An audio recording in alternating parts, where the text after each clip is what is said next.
A Sparkle Slut Play Day? Yeah, yeah. Ah, yes. So Sparkle Slut Play Day was a full day retreat for women to really connect with their sensuality, their erotic innocence, and to reclaim the sacred slut within. My brand is the Sparkle Slut, but it's really going towards the archetype of the sacred slut because I truly believe that there's a sacred slut inside of all of us who is just waiting to be worshipped, whether it's by a partner or by life or by her manifestations or her desires. So obviously that starts with worshiping ourselves, right? Like we're only a mirror for everything and everyone that we attract in our life. Yeah. So my brand is really becoming like when you worship you, life worships you. Yeah. And Yeah.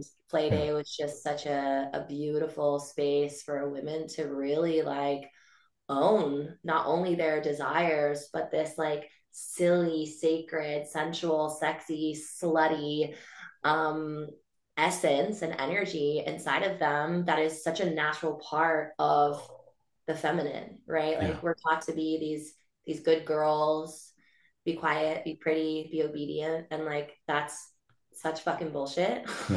Am I allowed to cuss on here? Yeah, absolutely. Okay, great. The feminine is such a full range. And so like when we really get in touch with our desires, we claim that we have these wild, like unapologetic, crazy, delusional desires. And then we also have this softness Mm. and this radiance. So it was really a space to just claim the fullness of Yeah. who we are through sensual practices, through womb activations, through play. We did Mm. um, my sister Jordan, she did a boundaries and edges workshop so that we Mm. could get really clear on what is a boundary versus what is an edge, Yeah. right? And Yeah. like boundaries are like a full no, and boundaries can change as Mm. we evolve, but Moment to moment. Yeah. moment to moment. I Yeah. know. Like I'm constantly evolving. I'm like, what I liked a week ago is actually different for Yeah. me. Yeah. And I But also heard you say, like, I also want to hit on because you said play, and one of the first things you said was like the innocence of slut energy. And that's something that really I feel like gets overlooked because we're inundated, whether people know it or not. You are from ages, I mean, basically birth to death if you live in America and Europe, especially. And, as well, and not that it's like substantially different, like in China. I've spent a significant period of time like China, and like I have a lot of friends in India, and it's not like any less puritanical there. So there's no like utopia on earth happening anywhere. But we get inundated with like the good equals compliant, quiet, doesn't cause trouble, doesn't speak up, isn't too much, isn't too loud. But when you said innocence, that really lit me up because yeah, that's a mindset that I really work with women to shift on, from understanding that traditionally the word priestess would be divine slut.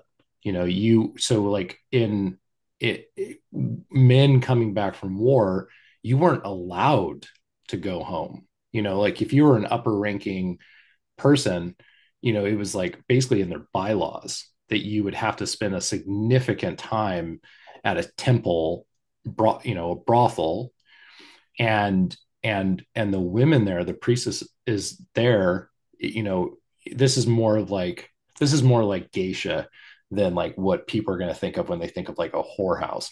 But the that word whore was like it had reverence. It did such a service because when men would come back from war, the divine sluts, the priestesses, the whores would help them process that. And if you want, like, there is nothing more somatically therapeutic yeah. than spending a week or two in a brothel that's like truly about healing. This is much different. And it's a mind frame that people have to shift from, of going from, oh, I'm going to a place to get my egoic needs met, versus I'm going to a place of worship, and I'm going to a place of I'm going there and I'm going to surrender my hangups, my fears, my even my desires, because you might not get what you want, but you will get what you need from Yeah. the feminine, Story of my right? life right now. Right. Yeah. Yeah. And so I love that you said innocence, because there truly was an innocence to it, because there was no conflict. Like, it wasn't like the wives were back home going like, oh, those filthy women, and what's he doing in there? No, like, the when the culture is set up for it, there was such gratitude for it, and these women were quite innocent. They trained for it, just like geishas in Japan.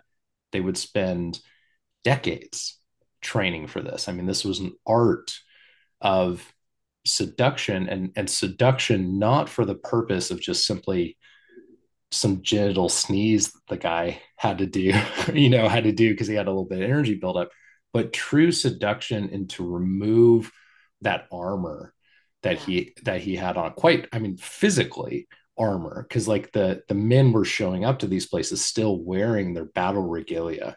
And Yeah. nowadays men show up with this invisible masculine armor. And Right. so it's the seduction of the innocence and the play of the divine slut that really Yeah. unarmors men to open them up Yeah. to that healing Yes. process that can come from that. Yeah.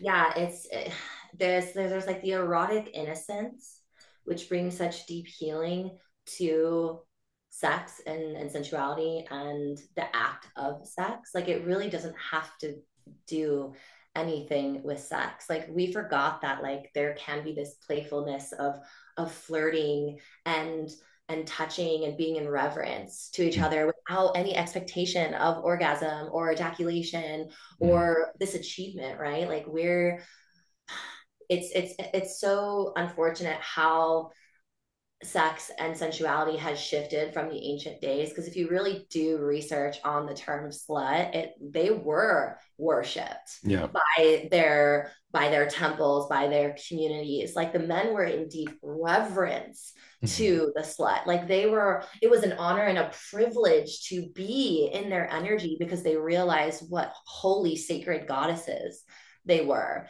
And because of the system, and because we are now in such a performative culture, especially for men, that's such a masculine energy. It's like, everything just turns into an outcome or a goal, or like trying to prove that you're good enough by fucking somebody or by having this Mm-hmm. orgasm. So it's like prove, prove, prove, prove, prove. And the reverence from erotic innocence, from eroticism, from sensuality, from sex has completely gone out the window. Yeah. So it's bringing back the erotic innocence and reverence. Like, something that I really see my brand going in the direction is bringing men and women into the same spaces. Mm-hmm.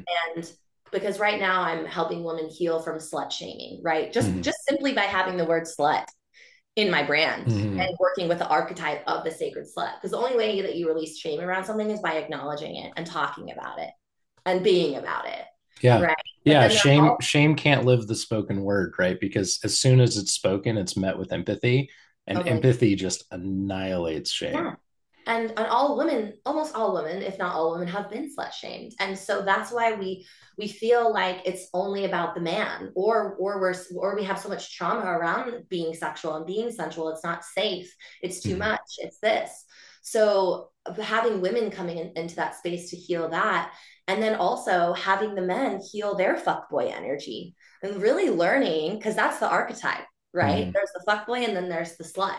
But it's Mm-hmm. like, the guys don't really get shamed. They get praised for being Yeah. sexual. Well, For they get shamed. There was actually, we watched a there's like a 4 episode series on Netflix that Dawn and I watched last night. It's called Adolescence, and it's British. Highly recommend it, because the amount of, so the shaming now is really interesting for young men, because it's, the shaming is like this whole thing about the 80-20 rule, that 80% of the women are attracted to 20% of the men.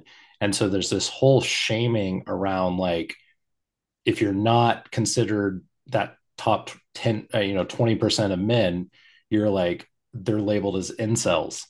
And there's this whole thing, and I highly recommend watching it. It's one of the most, it's a terrifying show. It's a Yeah. truly terrifying show. And it's essentially about a 13-year-old boy who, um, he asks out this girl.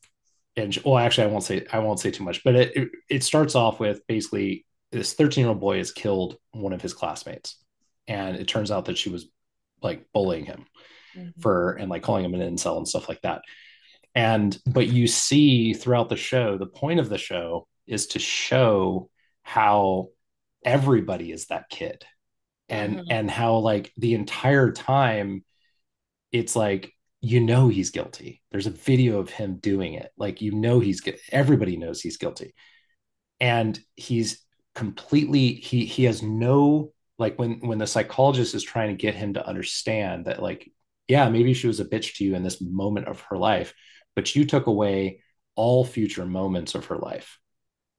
And so like you just remove that, and he has no, like, you see it doesn't land, like not even a pebble Mhm. lands of what that means. He immediately makes it about him. He's like, yeah, but do you like me? Yeah. And he's like, it's this really fucked up thing. So I think what's happened is that there's this schizophrenia where like women are given this like 365 24/7 mind fuck of, be attractive but don't be slutty. Okay, but be slutty for your guy but not too slutty, because then he won't respect you. So there's this constant mind fuck for women. And then for men, it's this huge social pressure from men and women. Like, Mhm. women are now like bullying, Yeah. like teenage girls are now bullying teenage boys of like, oh, you're going to die a virgin and all this stuff.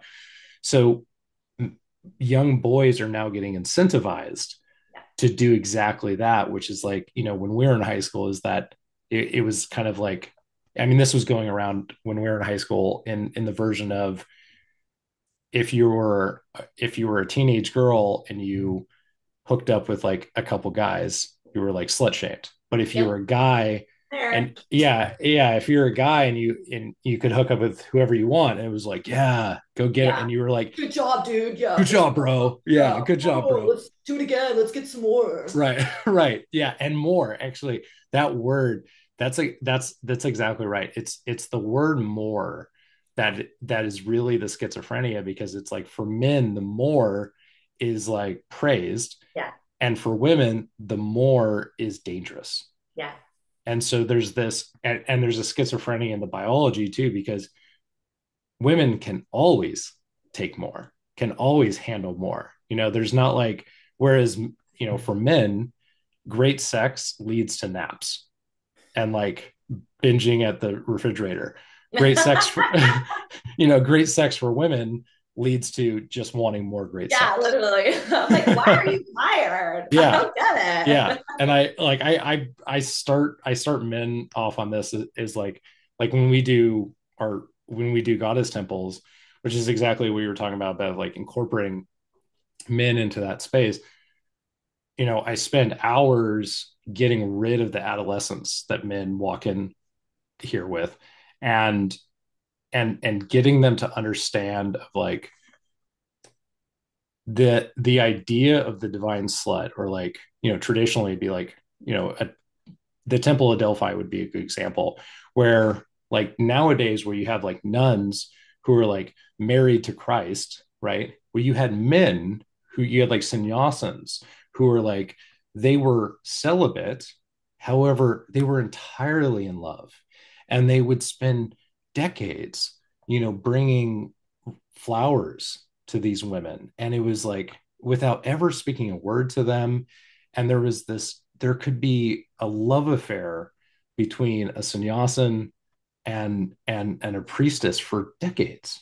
and Mhm. and and that was, and if you asked him, he would tell you that he was fully satiated in her sexual energy, her feminine gifts, that he was fully satiated. Yeah.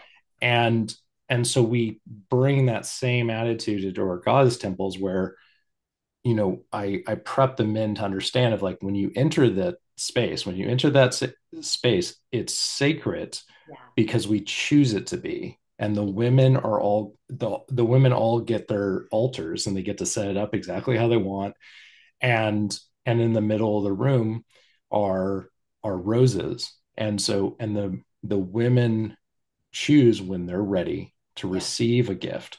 And Yeah. it really I've had men tell me that it's radically changed how they give compliments to women, that they like no longer are like in a bar with a stranger and are like, oh, you're beautiful, right? Yeah. And they now understand why that doesn't land, because it's like, from her perspective, she's like, I could be a fucking axe murderer. You have no idea. I could Yeah. be like the most hideous person in And the like, world. do you really appreciate me for me Right. beyond the physical and the materialistic and the surface Yeah. level, which is Yeah. really what women truly desire is deep, deep connection and respect.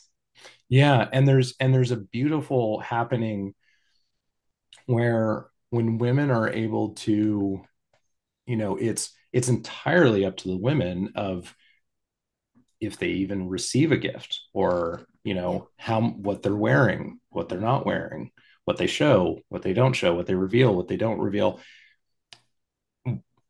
whatever. It's entirely, the goddess temple is run by the goddess.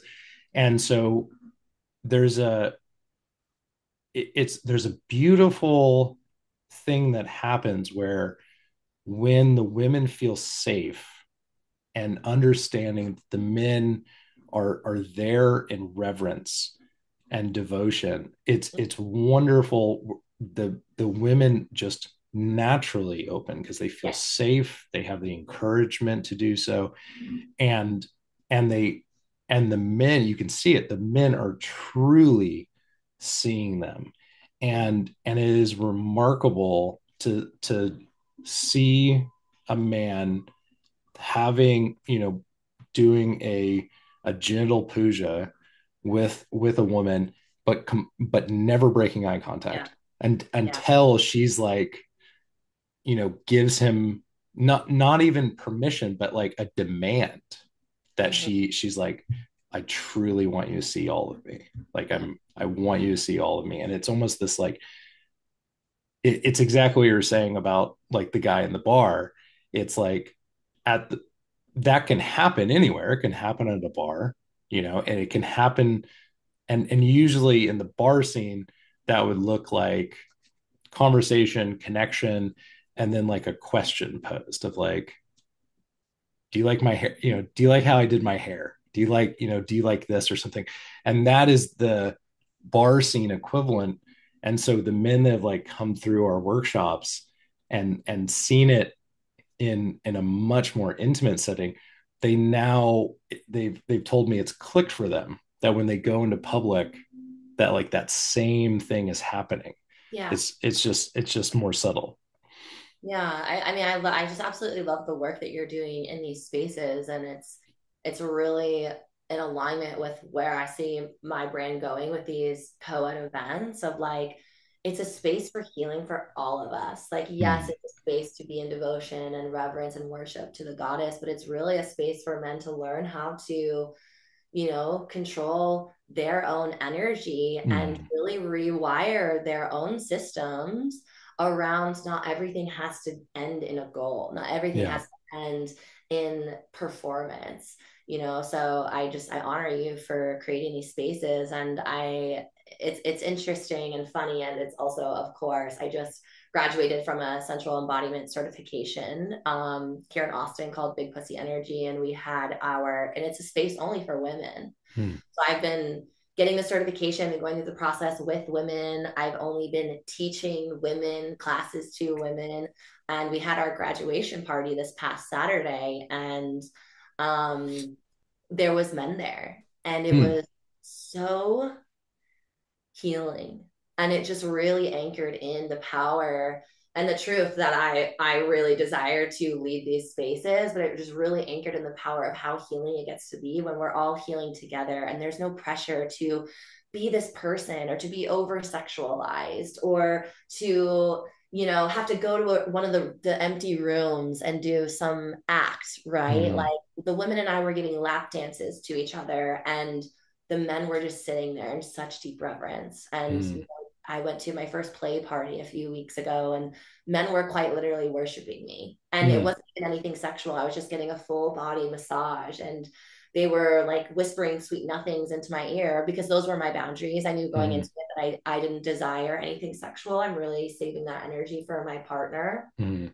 Um, but like when it was over, I got up and I said thank you, and they were all just like, no, thank you. mm, It was an honor to mm, touch your body and to be in your energy and your mm. pureness. And that healed so much for me because I ended up in a group with all dudes. And at first I was really contracted when Yeah. she said, okay, this is your first play group. And I was like, fuck this. I'm with all dudes. Like, this is Right. not safe, Just you throw you into know? the deep water there. Literally, I was like, this is something. But then when I opened into it and I really felt into the energy around me, and I also knew this was a super clean container. This was with Kimmy Inch. She's a professional dominatrix, and Mm, she's one of my biggest inspirations for bringing innocence into eroticism.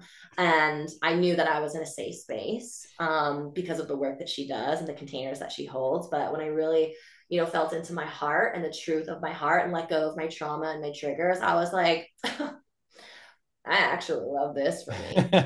And then one of the guys looked at me and he said, you have all the power right now. And it was just Beautiful. so hot to one, receive that and also Mm, to tell these men because how it worked was everyone in the group had to agree on the play and the type of play. Like not one person could be out of alignment with what we were doing. And so they said, what do you want? And I said, I want a full body massage. I'm keeping all my clothes on. Like you can touch my butt. Full body massage, head to toe. I had 6 hands on me. mm, And to just have my voice be heard and my boundaries be met, not only by one man, but 3 men. mm. And to continuously having them check in on me, asking if I was okay. Is the pressure good? Do you need anything else? Do you have any more desires? I was just like, this is it. This Beautiful. is it. And it really, what came through that night when I was driving home, I literally felt like I was on Molly and I was completely sober. I was like, Yeah. that was fucking awesome.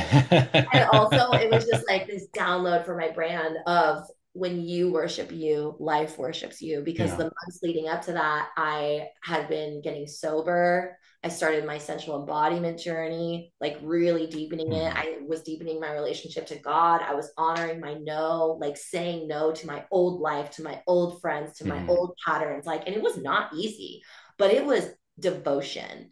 And the devotion like I guess it's like you can call this a manifestation practice of when you worship you, life worships you. It's like when you are truly worshiping your body and in reverence to your temple and your vessel and like your energy and who has access to it, not only physically but energetically, you are constantly telling universe, God, creator, source, whoever you believe in, like this is the only thing I'm available for, mm, right? mm, And then so at that party, it really anchored in like you have been worshiping you and devoted to yourself this whole year, and now you get to receive like the fruits of your labor of mm. when you worship you, life worships you, and it was just so fucking hot. Beautiful. Beautiful. Yeah. And I love that you had it like the central focus of it, God. And that's something I definitely want to hit on because it's a constant trigger for a lot of people that come to us, that especially people that grew up Christian or they still identify as Christian, no matter what their actual participation in it is. It's that the identity of Christianity, and I'm seeing this.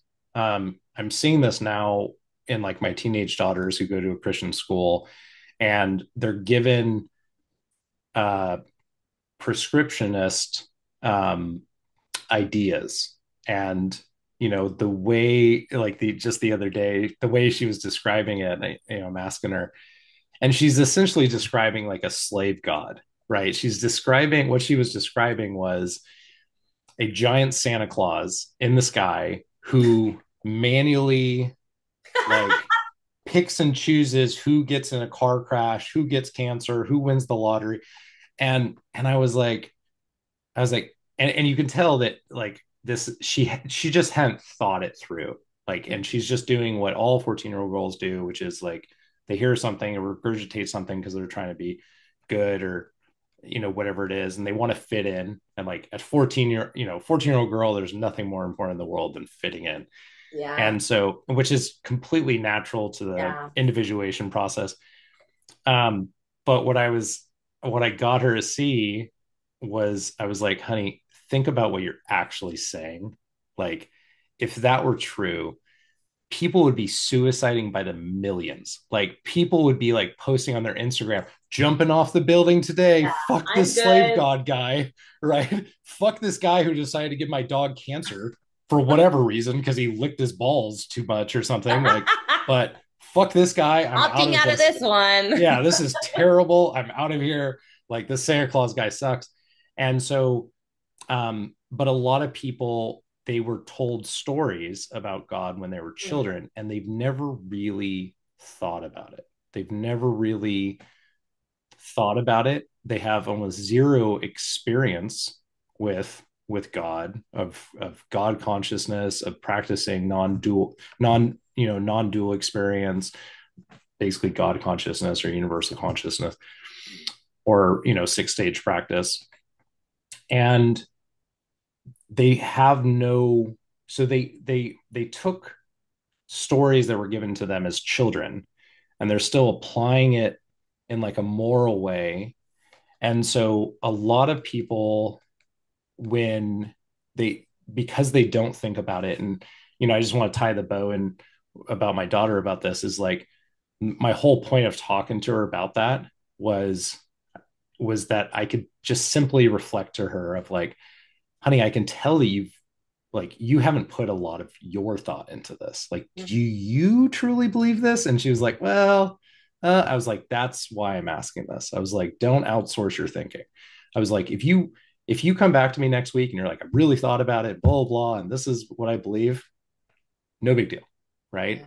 But it's like, but really actually think about it. Right. And that's all I want her ever to do, is just do Yeah. her own thinking for herself.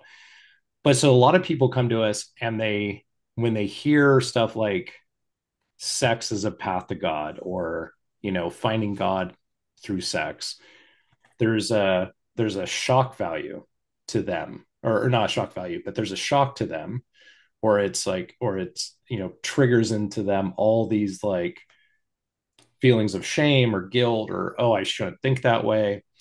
but but the fact is that the vast majority of women, you know, usually have their first mystical experiences through either entheogenic medicine or orgasm. And so having, learning how to have deep cervical orgasms that create a mystical experience where you're just obliterated into love, Mhm. that is a, their first open window to God, where there's no words, like we're not going to be able to like describe the ineffable, the undescribable with the tool of language, right? Our bounds of reality are our limits of language. And so having those mystical experiences, ultimately they have to be thrown away like all experience, but it opens a window to seeing that God truly is everywhere. Yeah. And I've always felt that there's no contradiction between, I'll say, Christian scriptures, and when I say that I mean what Jesus actually said, not what some people a couple hundred years or 1,000 years later said he said, but what Jesus actually talked about, which is the great tradition, all great traditions talk about this, is like you can't go too low or too high, too left or too right, and not find God. And so God is in every experience and every manifestation that you'll have. So I've never bought into any contradiction between God and sex. It makes no logical sense. It doesn't make any religious We're sense. created from sex, and Yeah, God created all of us. yeah. It So doesn't make it. there's that. Yeah, it doesn't make any sense. And it's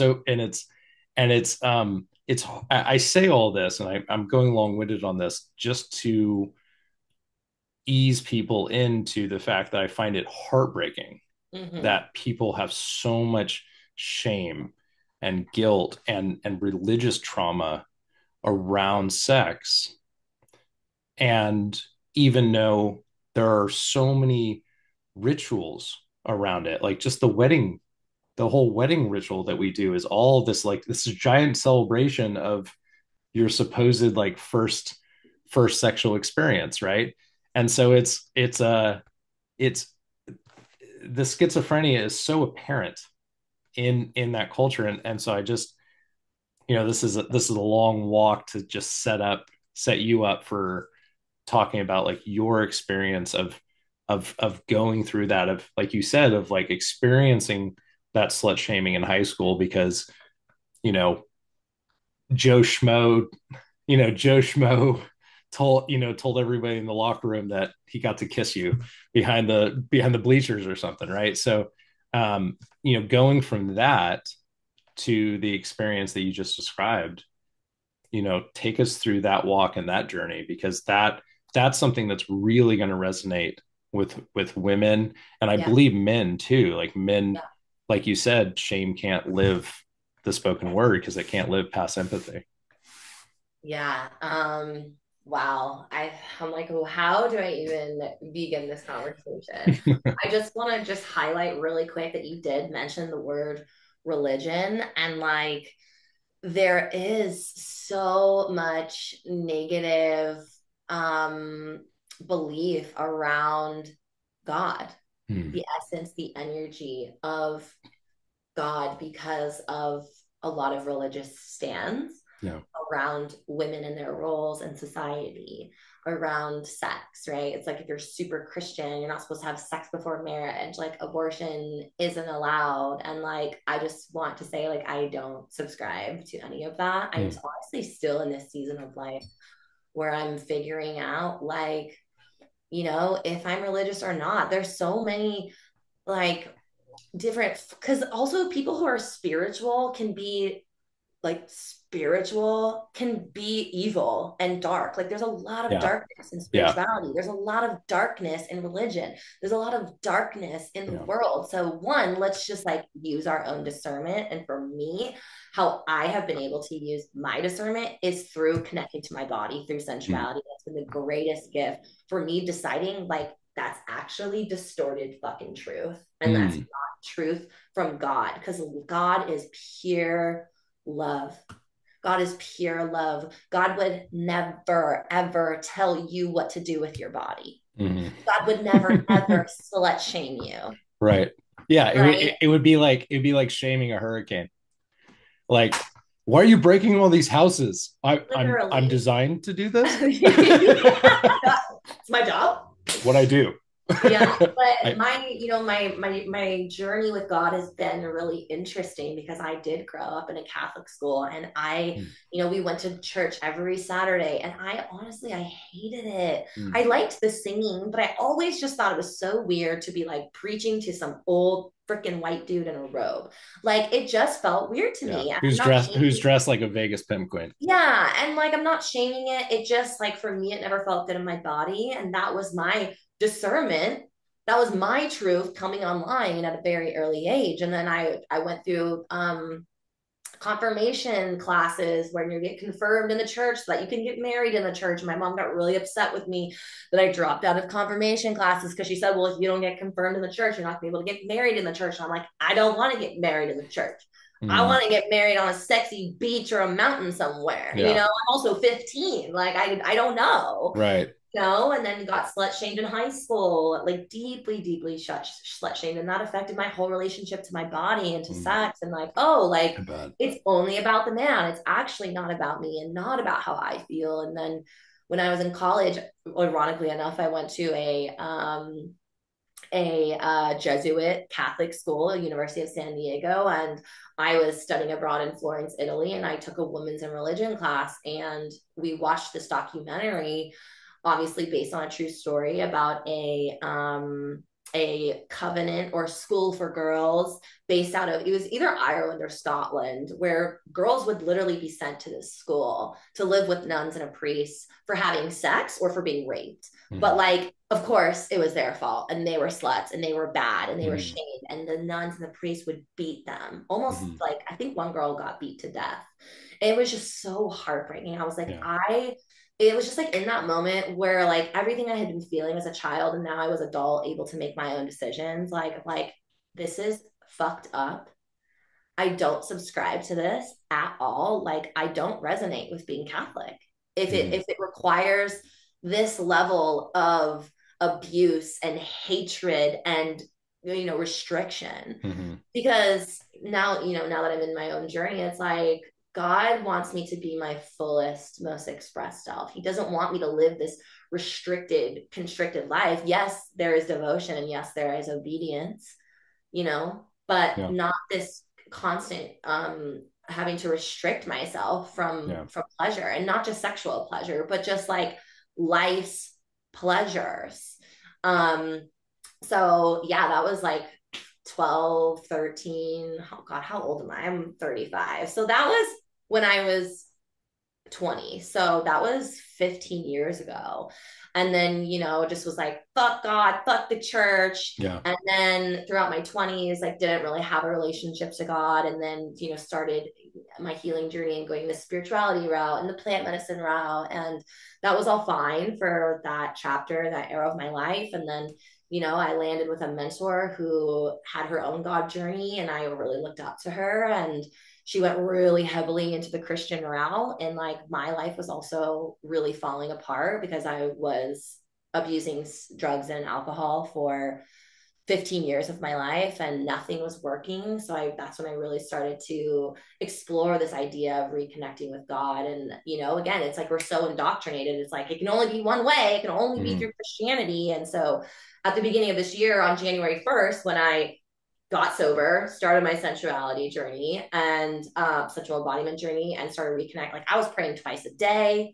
mm, I was in this 75 hard like Christian mm, challenge of like praying twice a day, reading the Bible, mm, and like, oh God, the Bible, like there's some codes in there for sure, but like it's so dense. And also I heard from my friend Sophia recently, she's a really incredible priestess and medicine woman who does a lot of work with different feminine archetypes. And she's mm. like, they actually removed a lot of the scripture Yeah. and I have messages. it.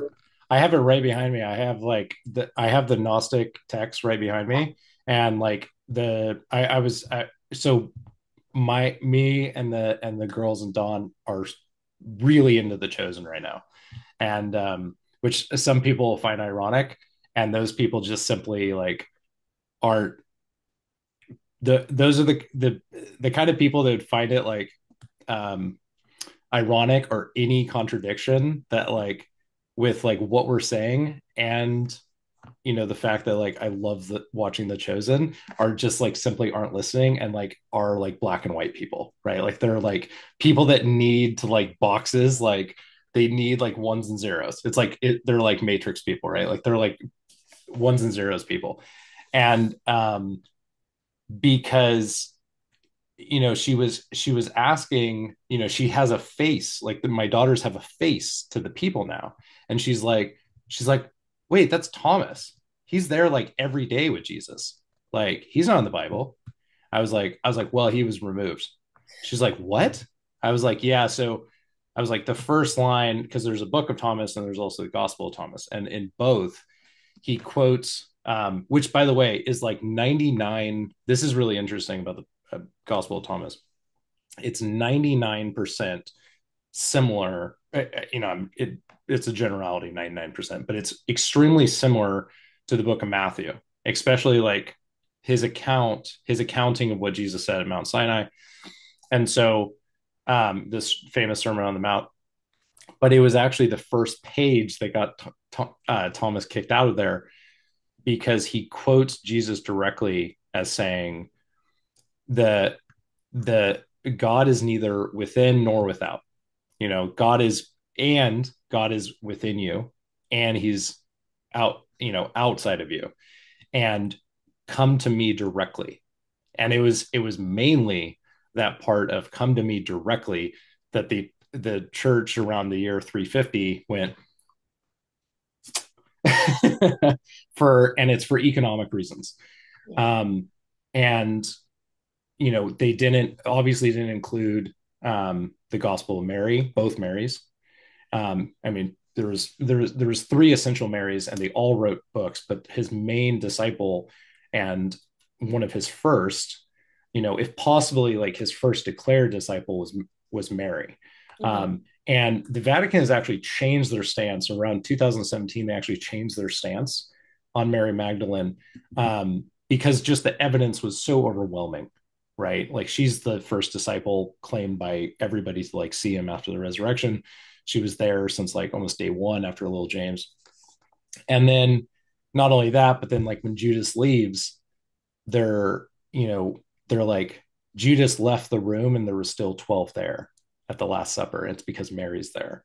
And so it's the fact that they exclude so much completely invalidates it, and then you lead to like insane shit that like you talked about how you have these covenants like in Ireland that were just abusing women for being abused, and unfortunately it's one of the things that I try to get people to see a lot because I feel like it takes people away from that black and white thinking of like the extreme thinking of because that same model that was happening in Ireland and all over Europe was brought to America and was imposed upon Native Americans. So Native American women were sent to these covenants where they were beat, they were raped, they were abused.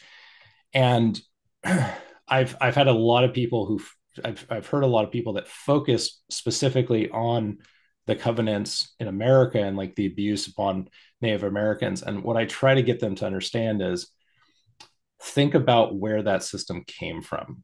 Mm-hmm. Like that system wasn't developed in America. It wasn't just like dropped on America for Native Americans. Like that's a 2,000-year history of that abuse. And it's systematic in that whole entire system that the Vatican put across the entire world.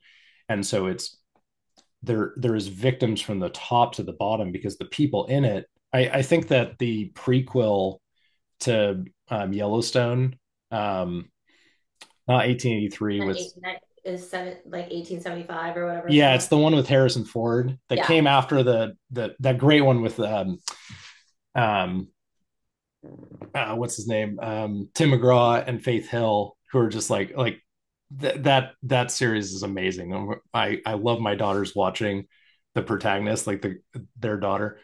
Um, but in the sequel to that, you get to see that covenant, and you get to see like the nuns are being abused too. And if the priests don't do it, the priests are getting shit on and abused by like their uppers. And Yeah. so any, I just look at it this way is that, and I want to, because I want to acknowledge what you said about you had a period of your life where you were like, fuck everything religious, you fuck the idea of God, like do this. And I don't think that it's a coincidence that that was the same period of your life where you're doing self-abuse, right? Yeah. Because it's a completely valid response to the realization of trauma, of religious trauma or physical trauma or any kind of trauma. There's that natural period of time where you're just like, fuck you, and you give that fuck you energy back, to to they, right? And then ultimately it comes back to you, which is the same thing that you were saying you know, previously of like, if you're giving out fuck you, Mm, eventually you receive fuck you. But yeah. if you're putting out love and like starting, you're going to get that back. And so what you said of like, when you're devoted to yourself, like when you're devoted to self-love, that is going to be the energy you put out. And of course, that's the energy you're going to get back. Yeah. Yeah. Yeah. I mean, there's a lot of like distortion within ourselves, right? Of things that we've picked up on from culture, from society, and especially religion. And this goes back to them like rewriting the Bible.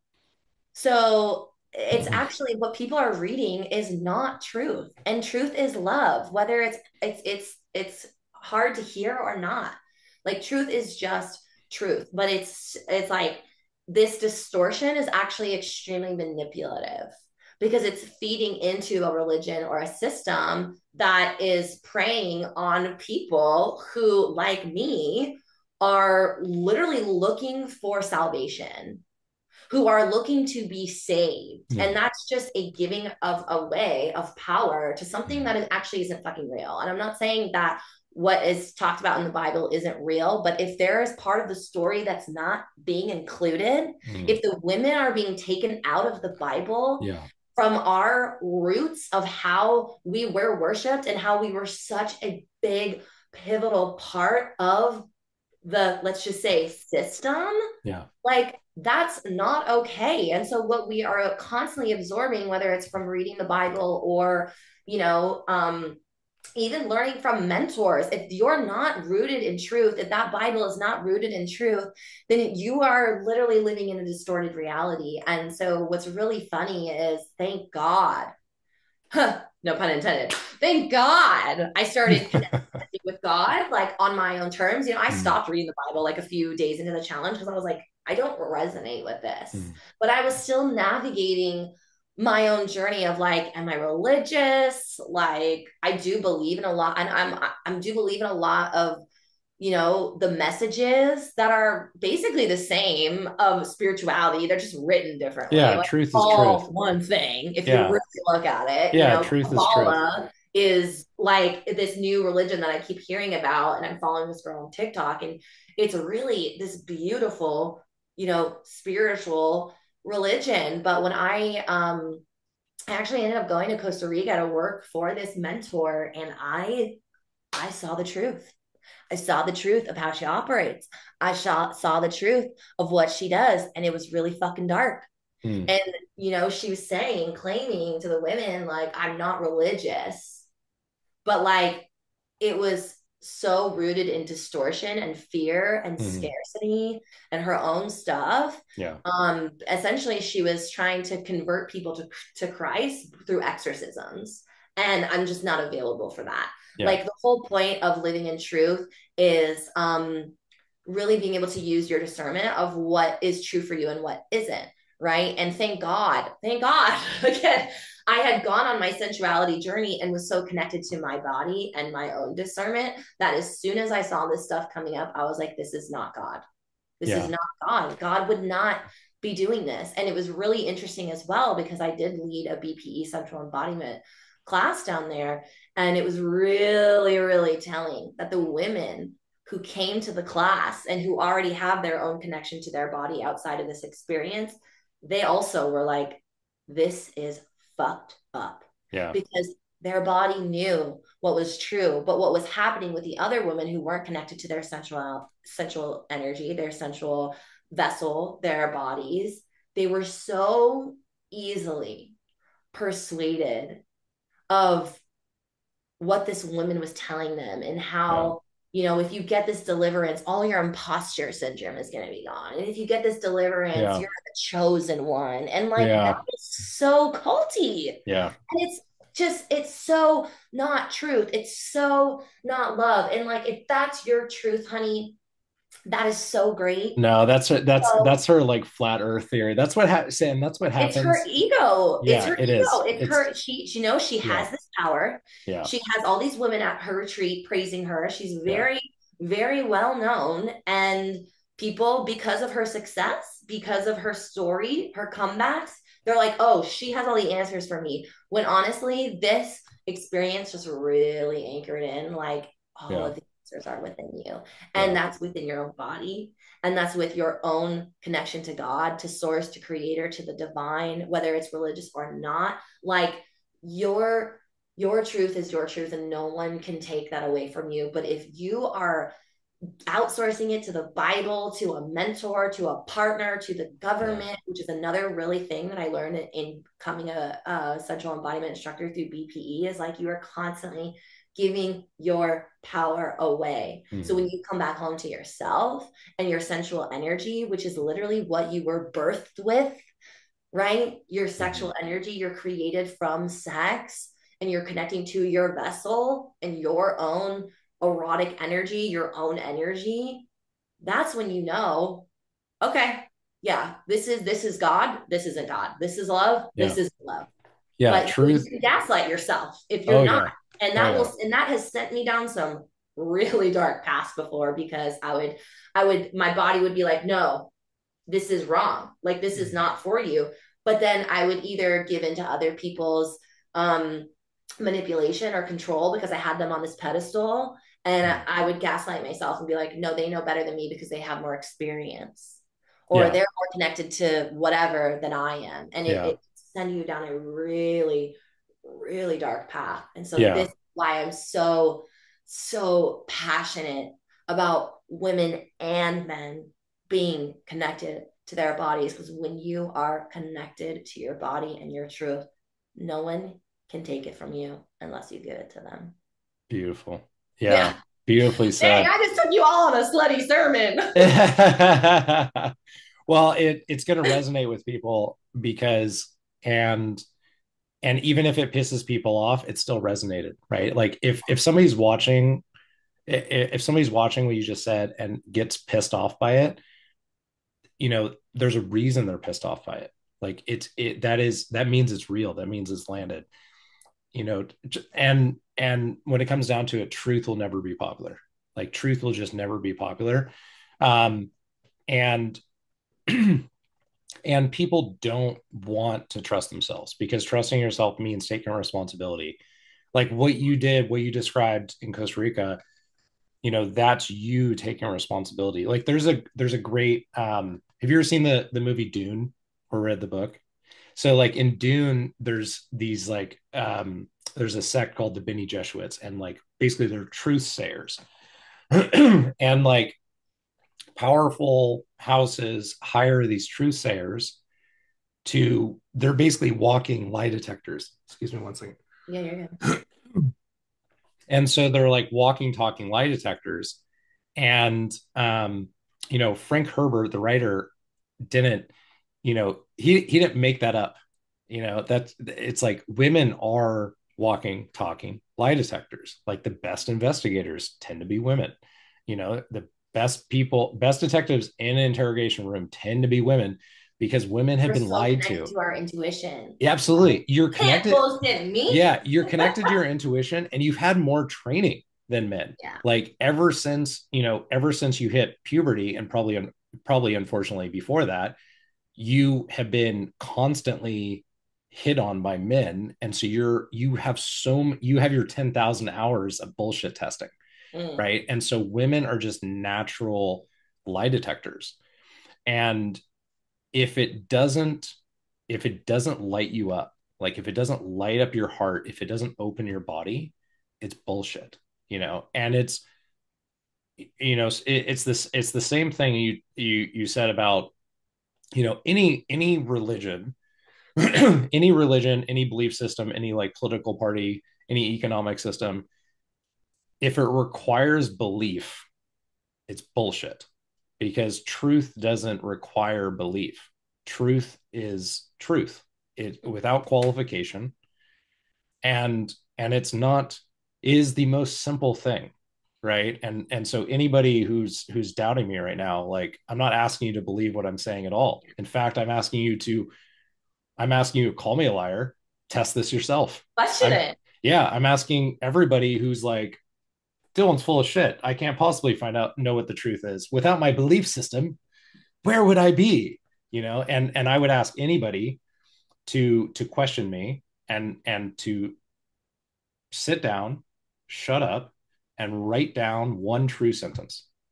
And it sounds really simple, but when you try to do it, most everybody starts with a lie the very first word, right? They usually start with like, I'm sitting here writing. The very first word they lied, right? Because that I, and we all do it moment to moment. We all use this lie that we agree on of I, and we make this agreement with each other of like, I'm going to pretend you are who you say you are if you'll pretend I am who I say I am, right?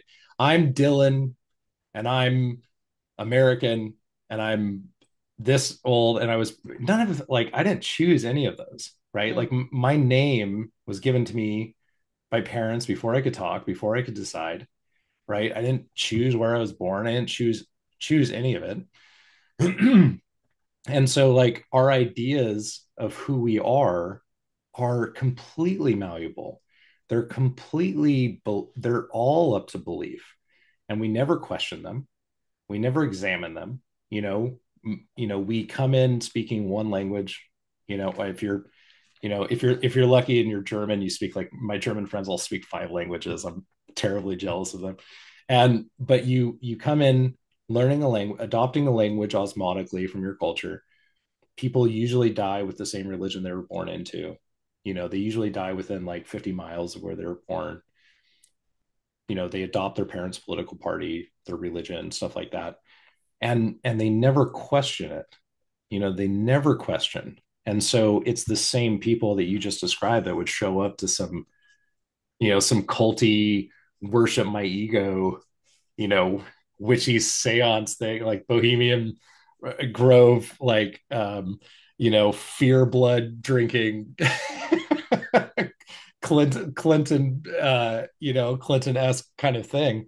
And it's like you said, it's like people are dying to give their power away, you yeah.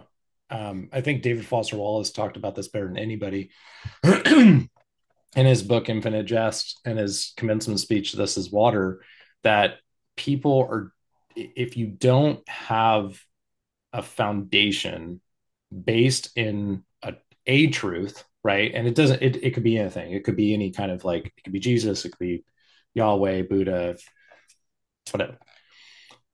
But something that is based on truth, right? Like there's a lot that, there's a reason that like Jesus spoke in parables. There's a reason that Gautama Buddha spoke in parables. There's a reason that Adi Da taught for like 35 plus years, saying the same thing over and over, but in infinite ways, just because to try to get the message across. But it comes from truth, which is ineffable. You can't really describe it. So you have to use parables. But if you don't have that as your foundation, you are dying to give your power away, right? Think about how many people think about how many people right now are like upset about some kind of conflict half a planet away, some kind of political thing that has been going on for 20 plus years. Think of the upset that people had about us invading Iraq, right? And then we stayed there for 22 years, but people just immediately went back to work, right? But it's like that it's that upset, that immediate response, that immediate anger response that gives people something to feel powerful about, so Yeah. that they don't have to do exactly what you're saying, which is, find out what feels real in your body. Like Yeah. find out what feels real for you, find out what nurtures you, find out Yeah. what makes you divine. Yeah. Yeah. I love that you're saying all this because, like, the reason why people don't want to acknowledge or explore truth, or even how you said trust themselves, is because Yeah. it's going to require change. It's Yeah. going to require pushback of a lifetime, not even a lifetime, generations of beliefs, like lineages, Yeah. honestly. And that's a big responsibility to undo that, Yeah. you know? But I really do believe we are living in a time where like our generation are the chain breakers of our lineages and like the trauma and the beliefs and the oppression and all this stuff that the ancestors came before us. But it's people avoid truth because ignorance is bliss, right? And like I'll just give a tangible example so Please. people Yeah.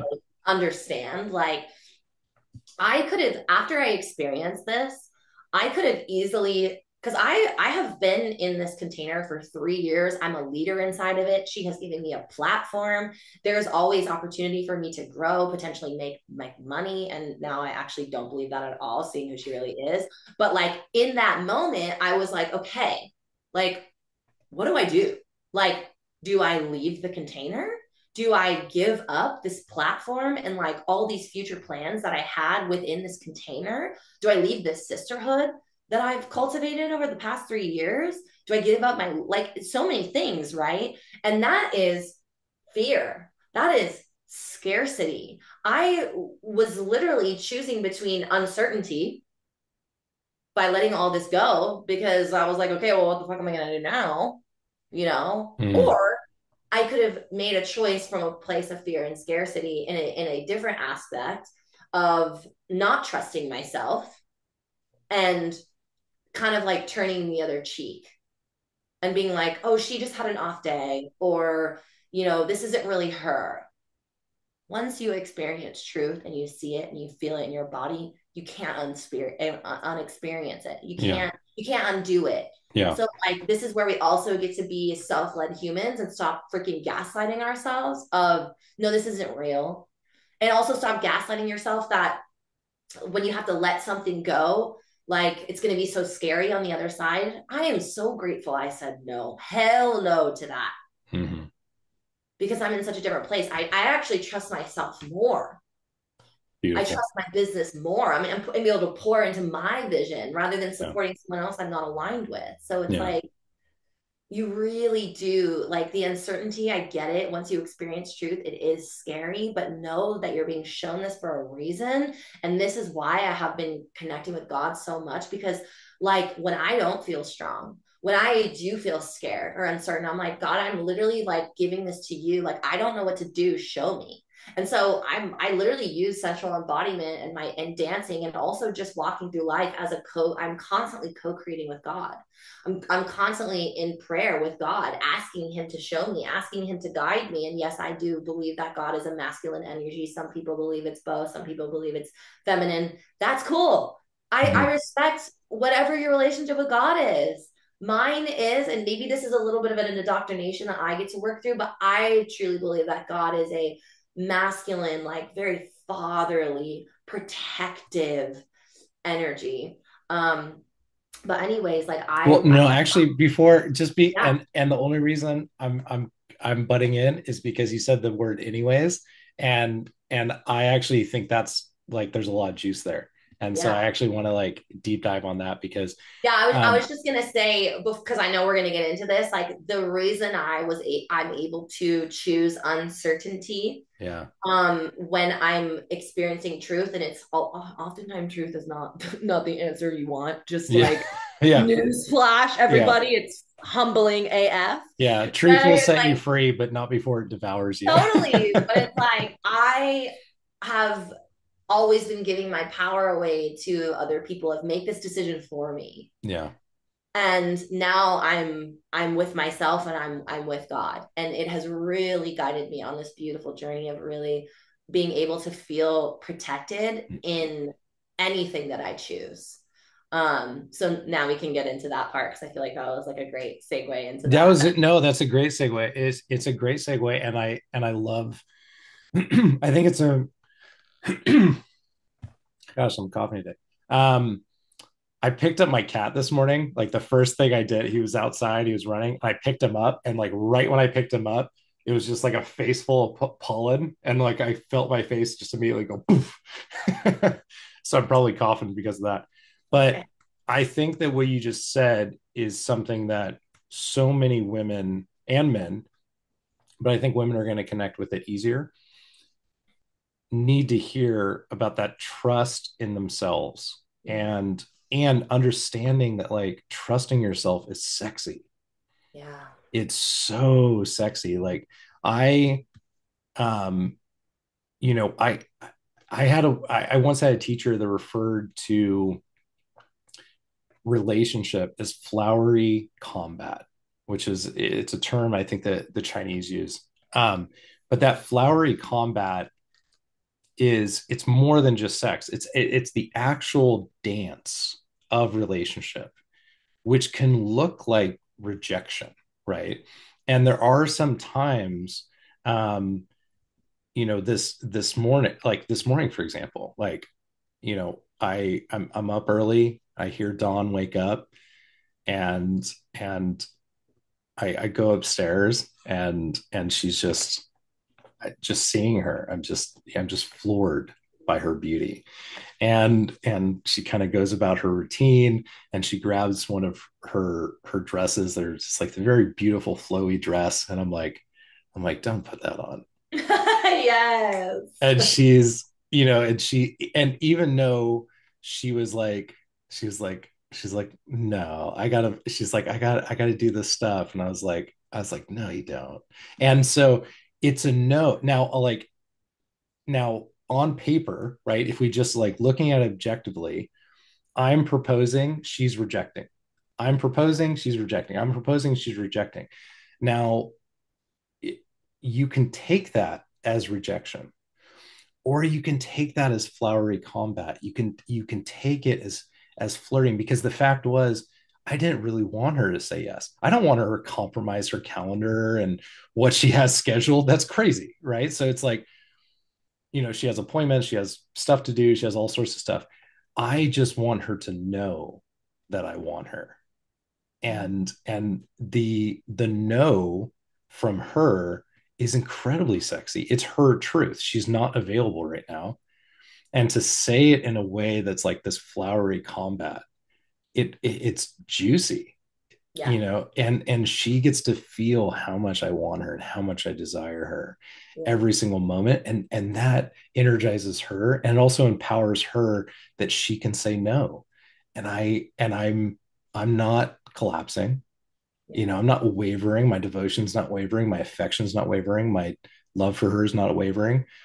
I find it sexier that she stayed in her truth. And I want to, I want to, I want to dive in a little bit to what you said about God as a masculine presence, because there's a lot of there's a lot of description in the great tradition. When I say great tradition, I basically mean if you took all world religions and put them as and saw them as one great tradition, one giant tradition of trying to find truth and explain truth, it's there's a universality of the lingam, and of essentially, I think for most people watching this, the easiest would be like a yin yang symbol, right? And so the yin yang symbol can also be seen as basically a black circle in the middle of like an infinitely white sky or landscape, and or the reverse. You could see it as all black and like one white circle in the middle. And that circle is generally represented as the masculine. It's consciousness. So it's like at the essence, when you remove everything that we're doing right now, everything that we are, which is condensed light, and I could get like Neil Tyson DeGrasse in here or something and back me up with like, science on this one. But everything around us is light. It's all condensed light. It's all condensed light particles. And so if you remove all the light from that, you would still have consciousness. Mhm. And it at there's nothing short of like 6,000 years of of of, of history. You could read this in like in the Upanishads. It was as true then as it is today, and it's forever true because it's true. Is that when you peel back layer and layer and layer of Maya or ego, we call it ego, we call it like projected ego, but basically the point of view of which we perceive reality. When you pare back all those layers, layer after layer after layer, maybe we do that exercise of writing down what's true. And when we get through all the bullshit, what the only thing that remains is essentially the am of I am. And the only thing that really remains that's true is the am, which is awareness, which is just pure consciousness of awareness, loving awareness. And does that is that align with what you were saying of like the masculine, God is a masculine presence? Yeah, I mean, I do believe that God is pure love. Mm, Um, the I am, I've never really heard that before. So I love that I'm like constantly learning things. yeah. But again, like I have that's just my relationship to God. And who am I to tell you that your relationship to God is wrong? Mm-hmm. Right? A lot of my friends believe that source creator God is a both energy.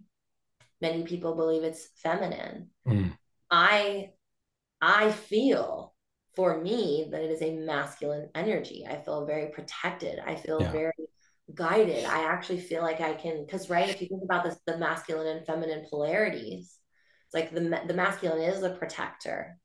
The woman is able to soften into her essence, into her flow, into her natural state of being when she can exhale because the masculine presence is there.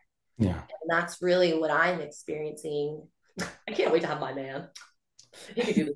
He could do this. I'm just like, oh, I can just, come home and Yeah. melt. There's after a long day, I'm Yeah. like, I just want my foot rubbed and I want to get fucked. Like, you know what I mean? Yeah. Like, I'm Yeah. making love to God over here until that man comes into my life. But it's really allowing Yeah. me to just soften and trust my intuition, Yeah. which is such a huge part of being the feminine. So like again, I'm in this navigation of what my relationship to God is like. I'm sure as fuck that it's not what I experienced throughout my life, and especially in Costa Rica. Mm-hmm. Who knows if like I started I've been I went to church a couple times this year. I'm not like I know a lot of amazing Christian people. There was actually a woman at the experience that I was rooming with. She's like, I am Christian and I love the Lord, but that I don't know what the fuck that is. Yeah. She was Well, pissed well, there's a because it gives yeah. Christianity and it gives Jesus and it gives Yeah. God a really bad rap, and it's not cool. Yeah.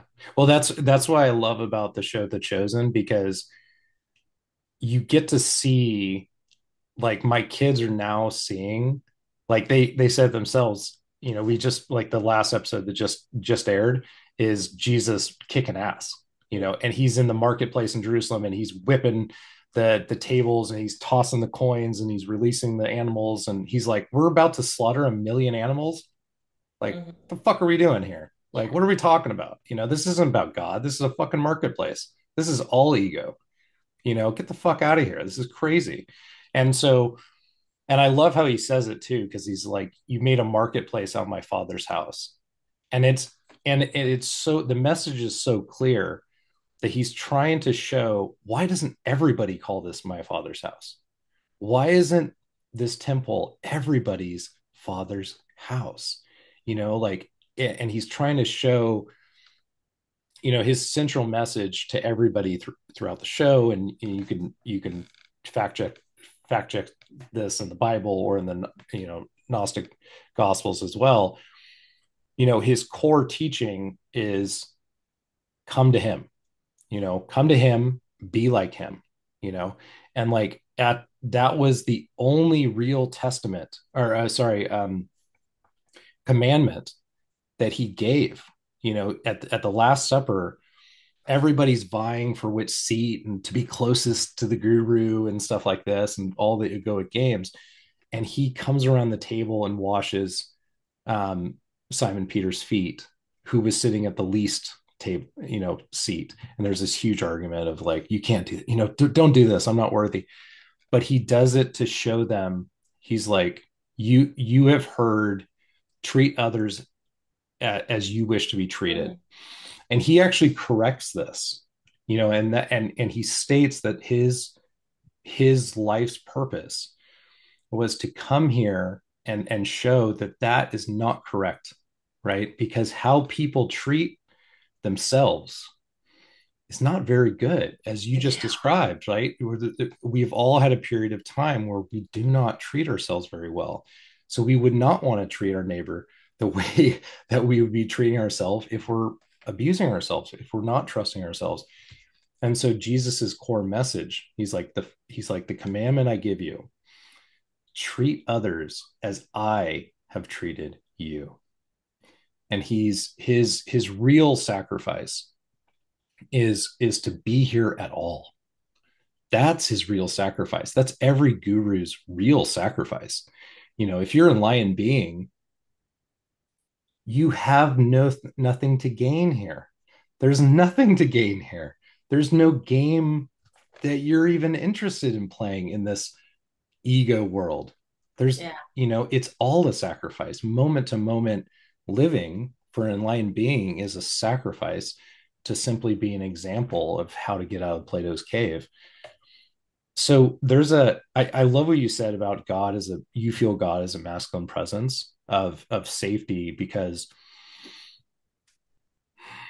there's so much, um, there's so much in the traditions that validate what you're saying. And Mhm. so, the consciousness itself is the function of structure, protection, and creativity. And then it's the light. And this is where, when you said your friends feel that it's both masculine and feminine, the I had an experience of this in 2011, and I had no words for it. And it wasn't until I found the work of Adidas and Raj and I read his teaching, um, his description of it, that I understood. And when he talks about God as conscious light itself, he, he's essentially saying that, there's only consciousness. We are only consciousness, behind the ego, as the witness. We are the witness as consciousness, observing the light of consciousness. And so it's the reason, and which, by the way, for the men out there, of it, for men, what I just described is why men are so terrified of women, because the feminine is the light, Yes. which is, I mean, look to your left and your right. It's everything around you. That is the feminine. So if you want to feel the masculine, start removing some of that. Close your eyes, calm your breath, take away, go into a sensory deprivation tank, go into a float tank. And that's the masculine. It's basically a floating consciousness in space with nothing, right? And so the traditions talk about the light, all creation, or as like Hindus would call it, the Om, the Om that starts creation, or scientists would call it the Big Bang, or whatever new theory they have this week. But it's from consciousness creates this. It creates light. So it's exactly how you're describing, where when you feel that presence of safety that allows the action of creativity, which is the feminine, Mhm. that when you go to work and you're busy all day long, it makes complete sense. And I think every woman who just heard you is nodding their head of like, yeah, I want to come home, and I want to come home, get some food, have my feet rubbed, and be fucked to God, to be fucked into a puddle of bliss. That's it. Yeah, That's the whole point. yeah, yeah. And it's allows you to get rid of like email brain, shopping brain, task brain. It allows you to be free of that. And that's the gift. That's the gift of that's the gift of the masculine, to provide that structure. Um, I think you cut out there for a Oh, second. I cut out a little bit. I was just saying that that's the gift Yeah. of the masculine, is to allow the structure and the play.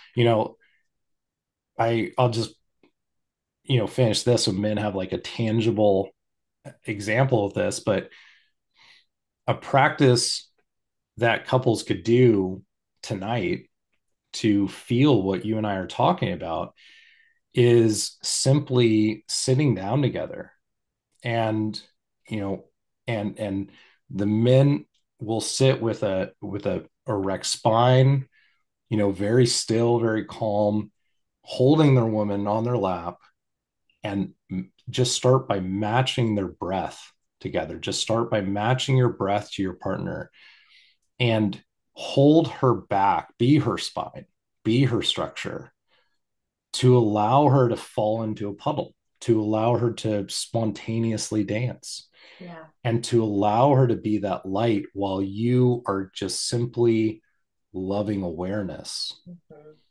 and fully seeing her and fully feeling her without any attachment to an outcome or a goal.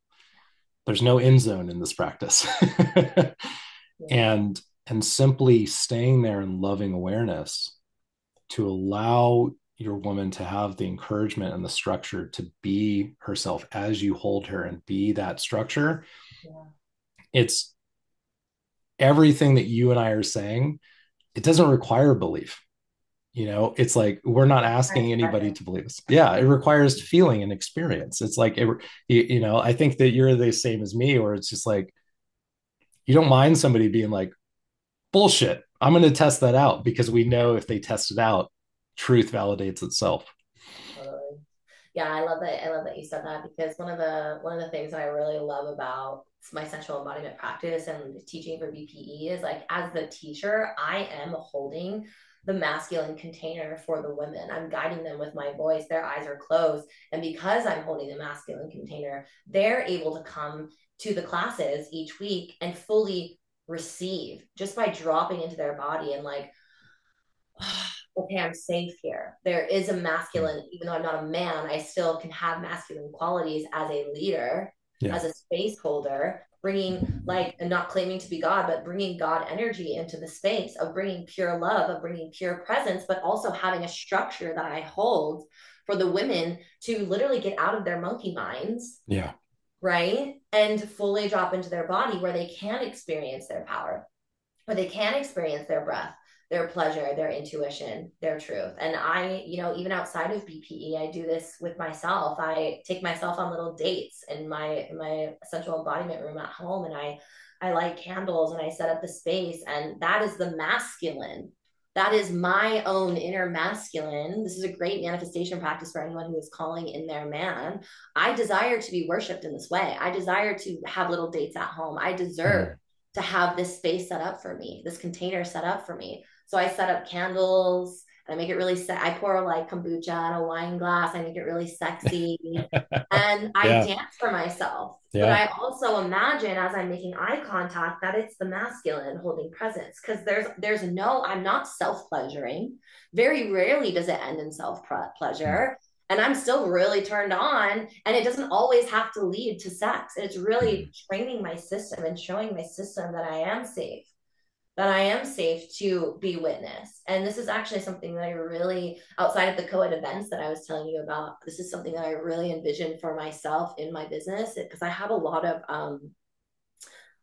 of dancer friends, strippers, and I used to judge so hard. And I think they are the coolest women. They're really bringing God and, like, reverence into the clubs, where men are literally worshiping them and they're honoring Oh their yeah. boundaries. And I Oh totally yeah. see myself going to, like, really high caliber parties with high caliber men, and I'm dancing on a pole and I'm doing floor work and I'm in my body and I'm giving lap dances, and there is and I'm getting paid a fuck ton of money. And they are so honored to be in my presence and to be a witness to how my body moves and to be a witness to my own erotic energy by just holding their own energy.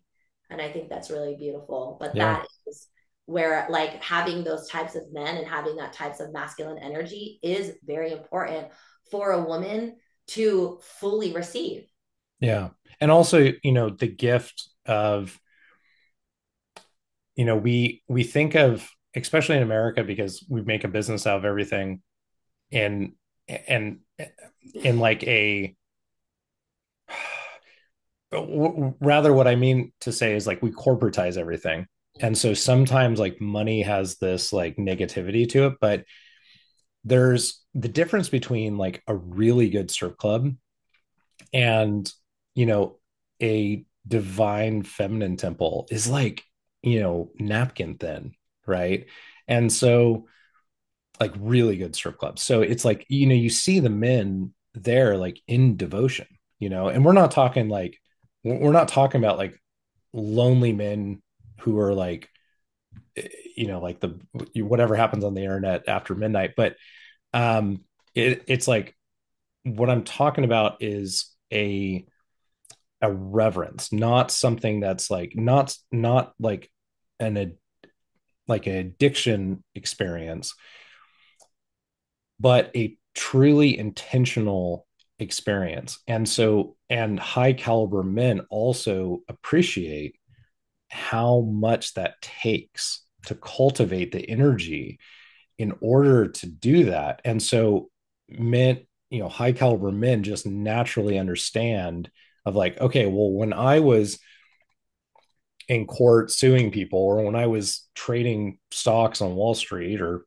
whatever business they're in, she was cultivating this, to do this, to be the black swan in a ballet. It wasn't like she woke up that morning and decided to do that. That took a lifetime to cultivate that energy. And so there's a natural appreciation which is expressed with the gifting of finances, because it provides exactly what you said, that financial gift provides her safety. It provides her a chance to live well, to not have to worry about, have economic stress. And so what you're saying is is beautiful, because what you're talking about is the realization that you've cultivated such feminine power that it has an inherent value to it, and that you're what I heard you say is that you are looking for people that understand the value that you inherently have in play, in the value of your play to people that can appreciate it.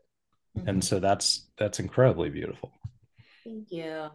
Yeah, and like that's why I'm really leaning into the archetype of the sacred slut because you mentioned the reverence, you mentioned holy, and like that's what the sacred slut is. Like she knows her worth.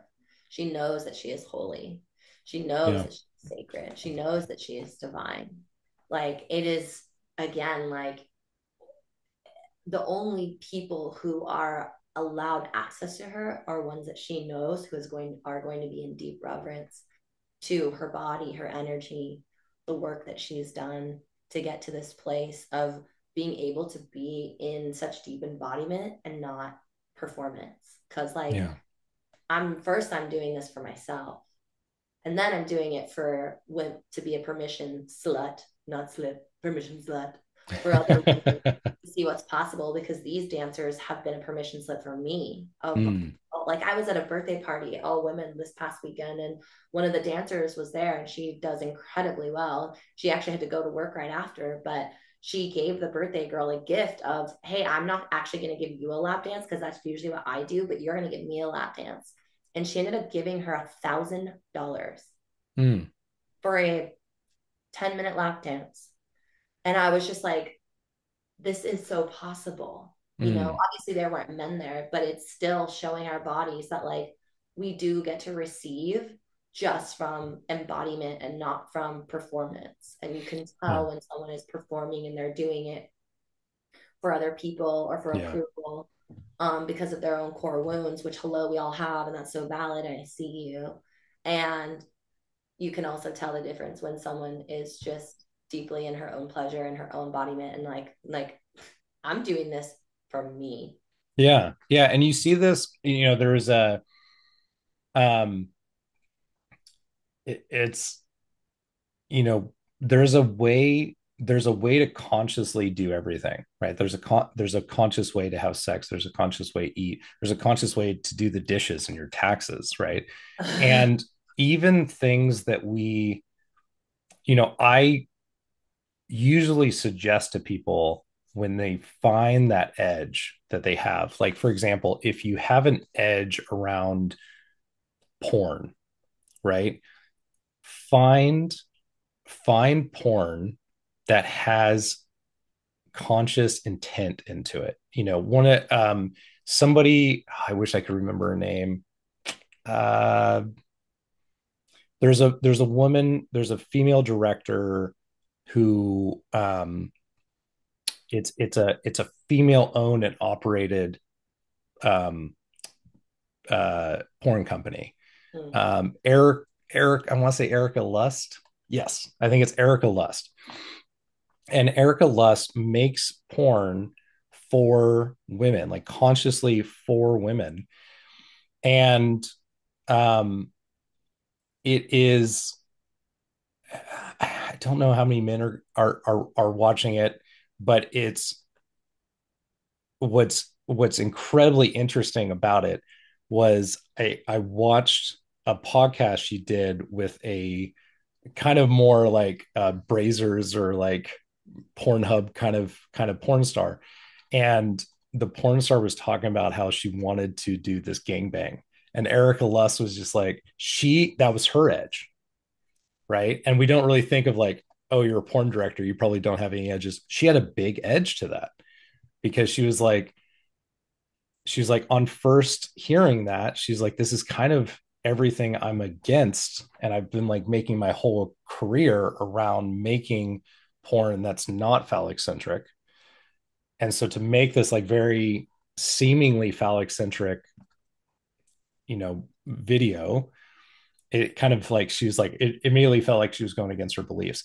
And the actress was telling her, like, she's like, no, this is what I want, this is what I want to do. She's like, this is what I'm going to do with these guys, whether you film it or not.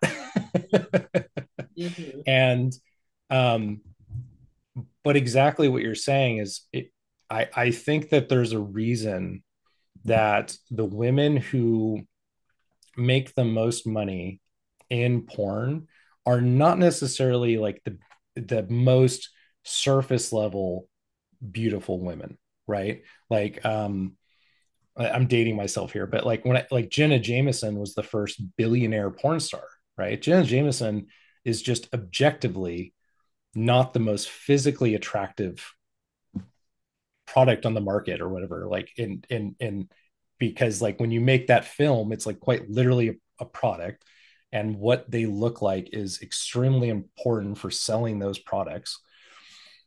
And yet she was the first billionaire actress. And I haven't done like I haven't done research, I haven't done like a survey or anything, but I would guess that the current most popular women, whether it be a cam girl or making movies, there's also that same level of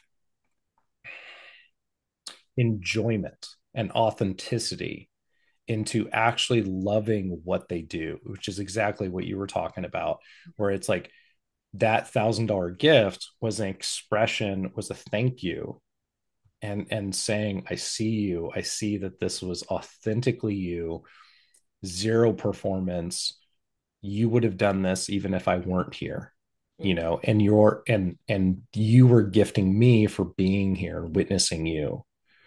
And and and I think that more and more, especially in the age of I think that authenticity is just going to win out. I think that we're going to have this huge boom I think that we're going to have a huge boom of like artificial shit, and then people are going to come back to authentic. You know, like the Cindy Crawford mole is going to crush in like 3 or 5 years when like people are just tired of so much AI iterations. Yeah, with bullshit. Exactly. Yeah. And so I want to I want to hear of, the why behind all this. I want to hear like, and you've talked about like the feeling of it, but like what's the why for you of like why this is so important? Because you could have learned this for yourself, right? You could have learned all of this for yourself and never turned around and taught anybody, right? You could have just received this for yourself and gone on about your life and practiced this for yourself and been happy and healthy, and you don't really have a need to then teach other people. So you certainly have a very important, compelling why to get up every day. Starting a business is a grind, right? Yeah, exactly. Yeah, that said it all. Those Uh, lips said it all. Man, I'm like so proud I haven't quit yet. But honestly, the reason that I haven't quit is because and I could have quit so many times, and that's because it wasn't working, because I wasn't being myself, because I was trying to be like everyone else. And again, this goes to like the constant giving away of the power, and that my why is to help women really take their power back. And I know that's so cliche, in big pussy energy, we heard our tagline is like remembering who the fuck you are. And it's just like you can say it in so many different ways, but the truth of the matter is the world needs more women in their power. I spent my whole life giving my power away to everything and anyone outside of me, especially partners. And then after the partners, it was mentors. And then for 15 years of my life, it was drugs and alcohol, specifically alcohol and cocaine. And then even like I found myself just doing all these plant medicine ceremonies.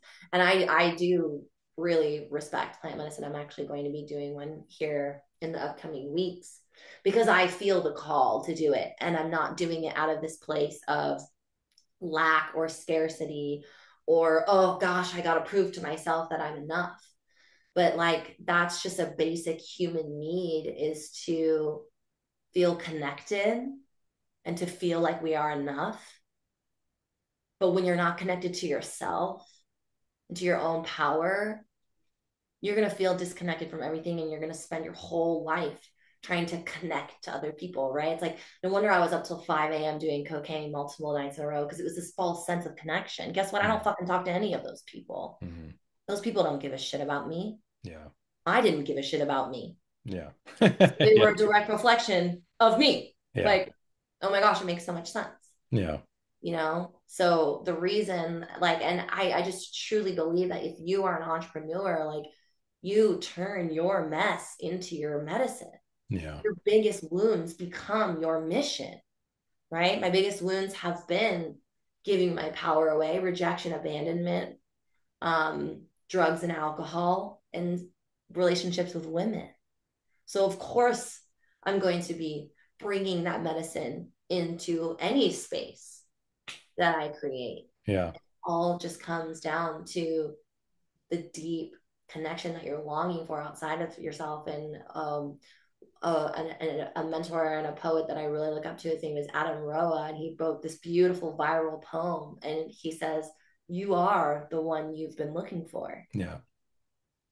And Yeah. What you're seeking is also seeking you. Yeah. yeah, and it's like, oh my gosh, like, doesn't have to be so hard. Like the inner work, yes, is hard, but when you realize that everything you've been wanting through the drugs, through the alcohol, through the money, through the success, through the this, through the that, is actually inside of you, it's like life is so much better. It's so much more authentic.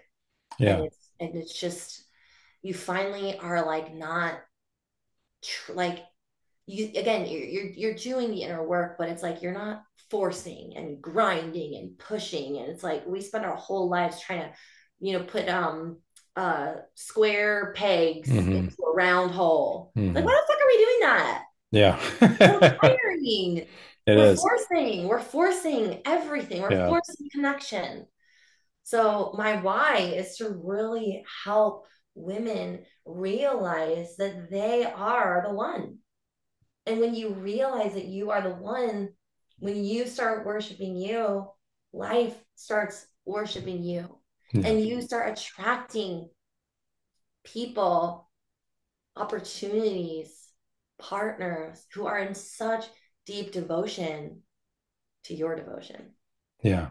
Yeah. And I love what you said about like you turn your mess into your medicine because, they're the reason, the reason that you can help people is that you know what it's like at those 5 a.m. mornings. Like, what those 5 a.m. mornings I'm are like, like. oh, sunrises are triggering. Yeah. Yeah. You turn that I vampire don't energy, like, want yeah. it. And yeah. And you know it because you've been there. And it's when you really practice calling in the one and you find out it's you, that's where the beauty happens. And I like that you brought up like Roa, because Roa does that, did exactly that with that poem. Like you read it and he wrote that for Rumi. Like that he spent half a lifetime reading Rumi and was just like, I'm going to write something back.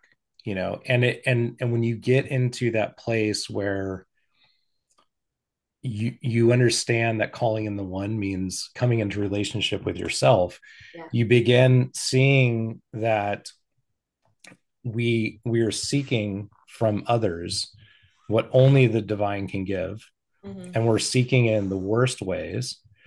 And when we stop making it so difficult, we see that we can have a conversation with Rumi, with a Nietzsche, with you can with the goddess.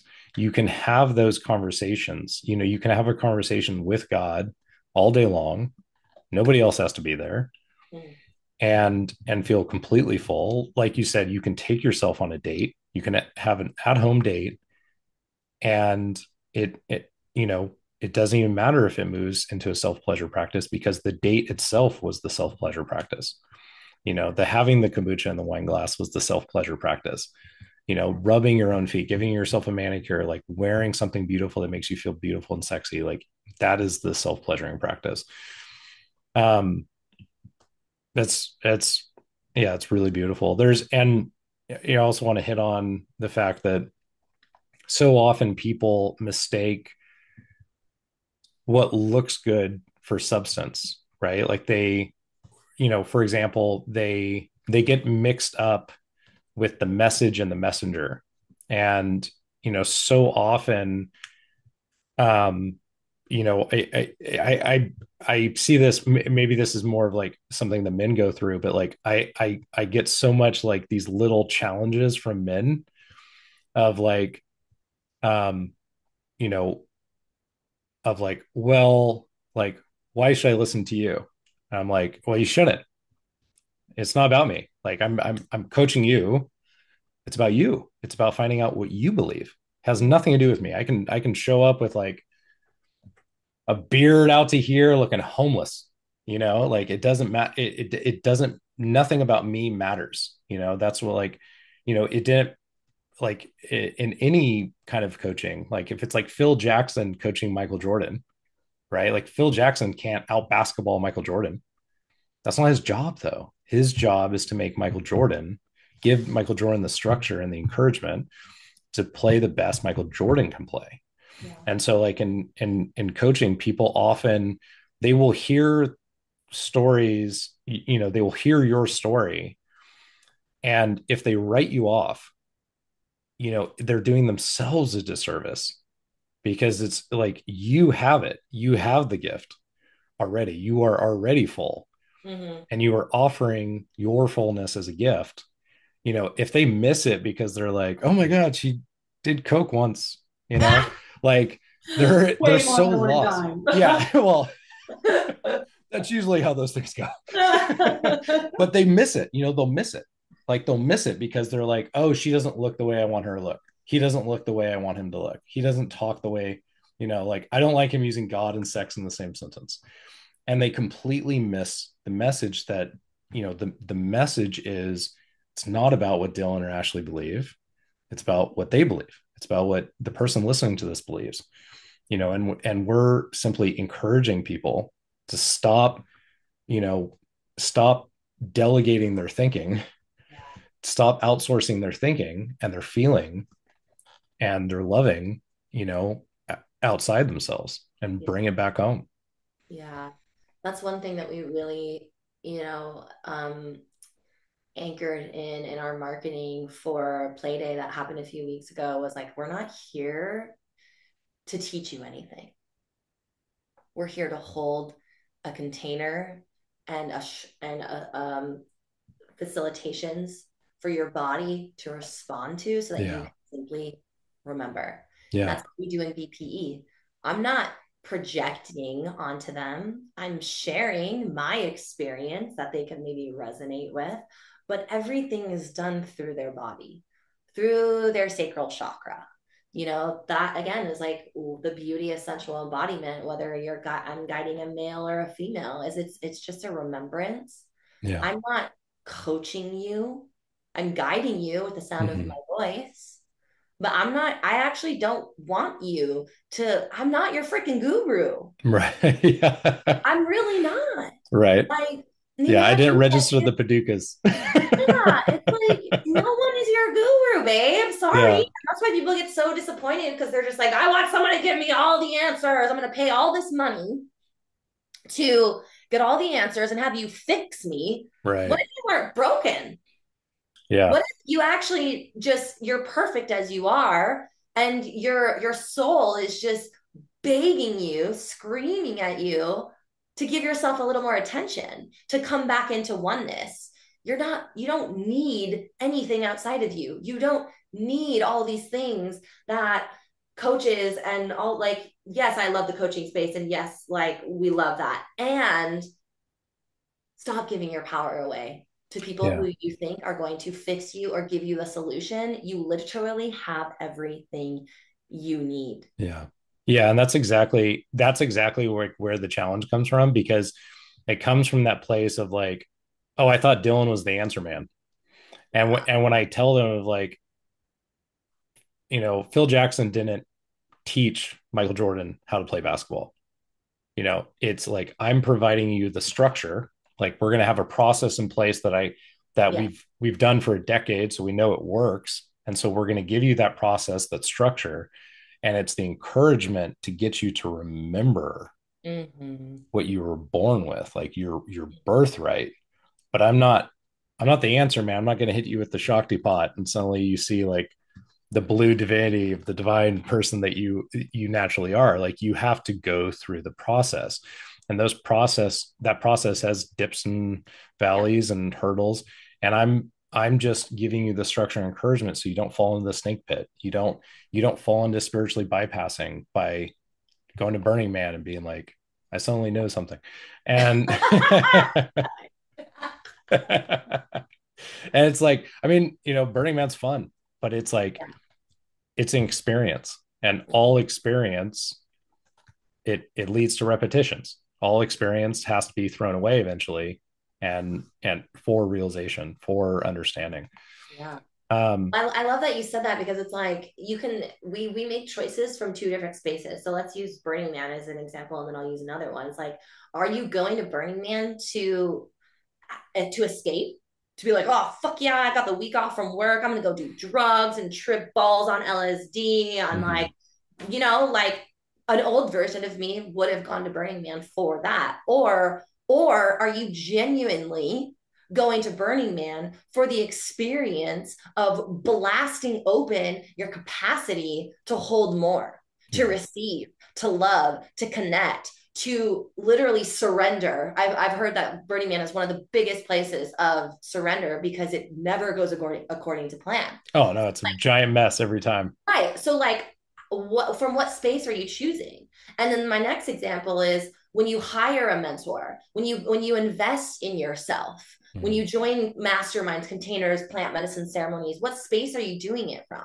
Are you doing it from like, oh my God, my business is doing so bad? Like this used to be me all the time. I invested in a $30,000 container that I had no business investing in, mm, but I just was like, this is the thing. This is the thing that's going to make me money in my business. And guess what? Like I'm still in debt from that. You mm, know what I mean? Like it's because I did it from such a place of fear. mm, I did it from such a place of fear. And these are the people who are going to give me all the answers. Or are you going to make these large investments in yourself, decide to do plant medicine ceremony, whatever it is that's on your heart of, no, I'm actually going to lay a very strong foundation and I believe in myself. Because the truth is, when I made these investments, I didn't believe in myself. I mhm, was lying to myself, and that is why it didn't work. So, like, again, this is truth. This is discernment of where are you making these decisions from? Because if you're doing it from a place of scarcity or wanting to escape, like the Burning Man example, you are still giving your power away, thinking mm, that Burning Man has all the answers for you, thinking that this one coach or this container or ayahuasca has all the answers for you. mm. And maybe there's a small fraction of lowercase t truth there. Mhm. Yeah, I mean, it can definitely help, right? It's like Yeah. it can definitely help. Like I love that you said 30K because it's like I I have a two 30K offers, and it's specifically because I'm the same as you. Like there was a time where it's like I did a 30K offer, and it was just like it was like I'm never gonna get 30K of value out of this. Like there's like I would have been better off spending 40 hours with ChatGPT and just grinding back and forth on the subject matter than doing that. And then I had another 30K um, container that was amazing. That was Mhm. like, oh my God, I would have paid any amount this person asked for this. Yeah. Um, and having those differences, I understood what works and what doesn't work. And so like when we created, our 30K offers, it was like we're like, we want to make sure somebody's getting $150,000 of value out of this. Like we Yeah. want to just like pour the ocean of onto them. Um, and but I know exactly what you're saying I've done this with two marketing teams now, where like I very much wanted to just give it away. I Mhm. want to give like the marketing away so I could focus on fulfillment and, like improving the product and the experience. And I've done it in like marketing, I've done it with social media, I've done it with sales of like just giving it away and giving it away and like relying on the person. There's this in the beginning, there was like this inherent, or not inherent, there was this part of me that was like wanting to give it away because I wasn't confident doing it myself. Totally.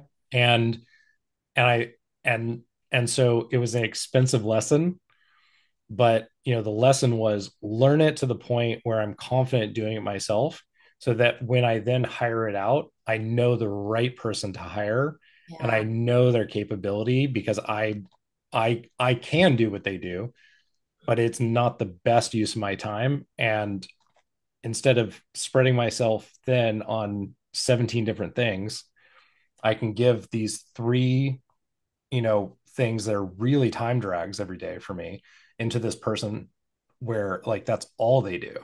Mhm. And so like, yeah, that 30K bills, like that's an expensive lesson, but Oh, and you, I've had a lot of them. And yeah, yeah, it's just they like you finally got to a place where you were able to make an empowered choice because you yeah, already laid the foundation within yourself. yeah, And that's also when you're empowered, you're also connected to your discernment of is this the right decision for me? Is this the right investment for me? Because yeah. there are a lot of fucking phonies on the internet Oh yeah. Well, who that's why have like this trust is beautiful, all time low with lavish agencies. life. they're really great actresses or actors. They seem really connected to their heart space or whatever bullshit they're spewing your Yeah. way.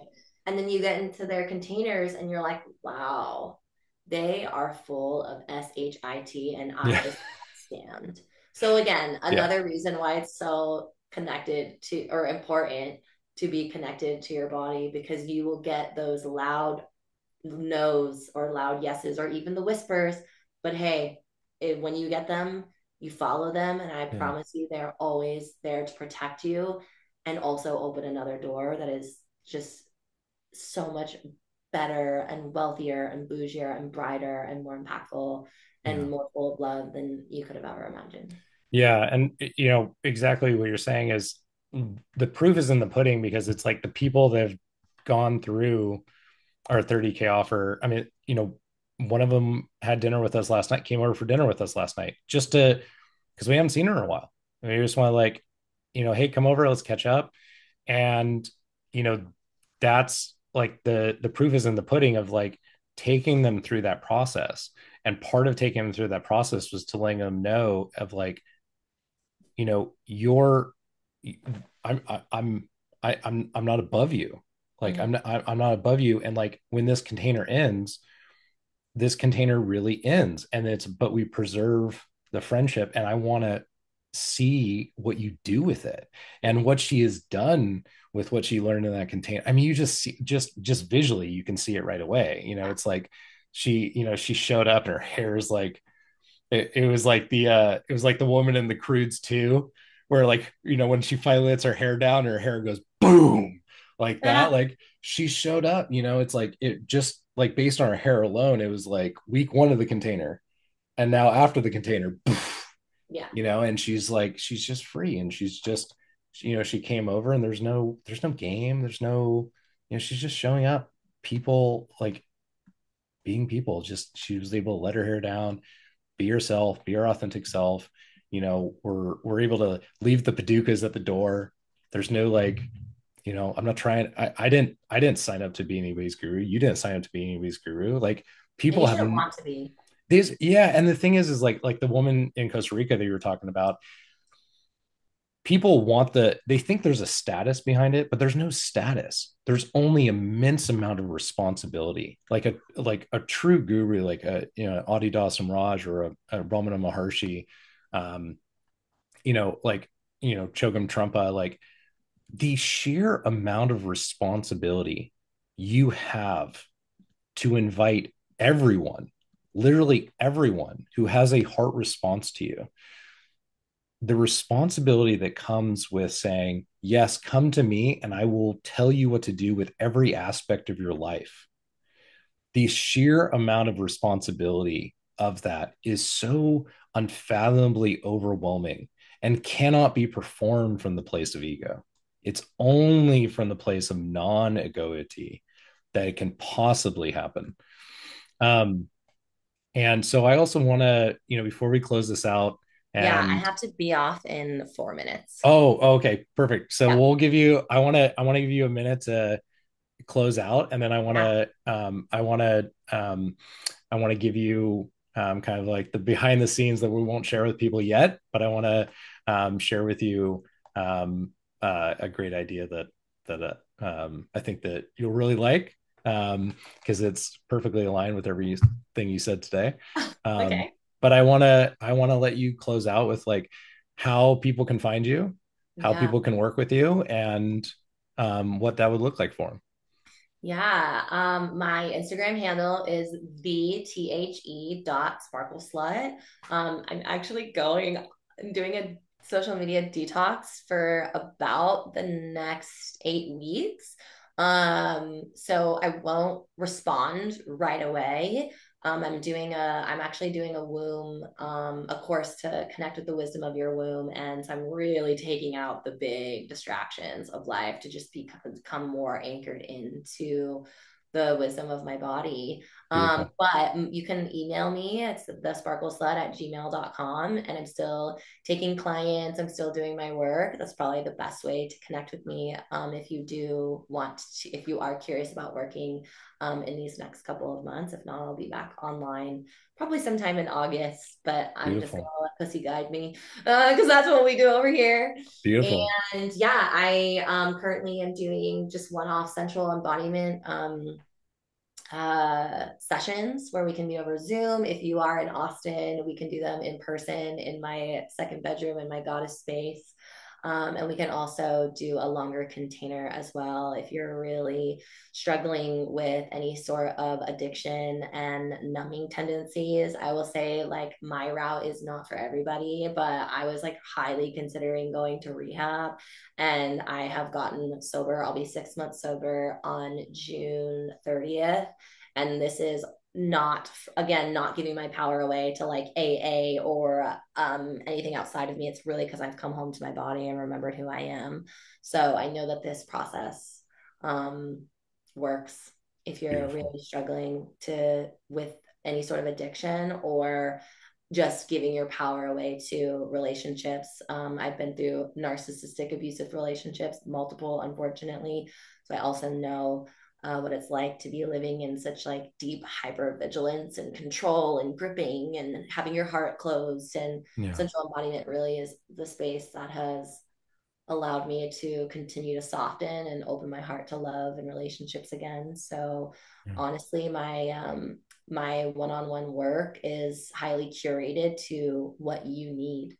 Beautiful. And Because the proof is in the pudding that it yeah, works. I mean, you are the living embodiment that what you're teaching works, yeah. what you're taking people through works. And yeah, and as we say bye to everybody listening, I'll just kind of give a sneak peek of what I'm going to discuss with you after is that, you said you're only working with people one-on-one right now.